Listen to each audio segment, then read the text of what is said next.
Cyber napad je napad koji se odvija prvenstveno na internetu. Cyber uhođenje, uznemiravanje, financijske prevare samo su neki od primjera cyber napada, a mogu se kretati od kršenja bezbjednosnih protokola do krađe identiteta. Kako se ljudi sve više povezuju sa tehnologijom, šanse za cyber napade rastu, ali postoji nekoliko osnovnih stvari koje možete učiniti kako bi bolje zaštitili svoje podatke. Ojačajte svoje lozinke.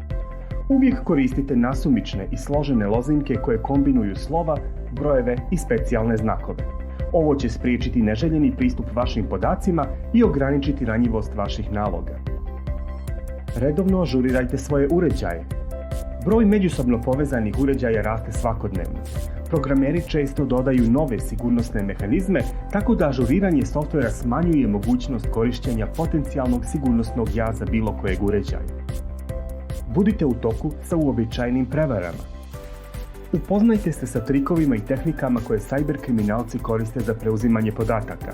Prevare putem e-pošte i telefona i dalje su najefikasniji i najčešći načini krađe podataka.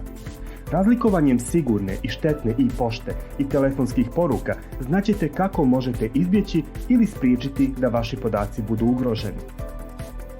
Na neki način, borba protiv cyber napada je stvar svih. Ovo se može protumačiti kao građanska obaveza kojom svi doprinose borbi protiv cyber kriminala. To znači da treba da slijedite bar ove jednostavne i razumne korake kako biste zaštitili sebe i svoje podatke.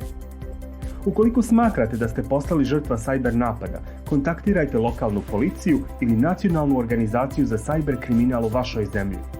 Pratite i CEDA projekat na društvenim mrežama za više korisnih informacija.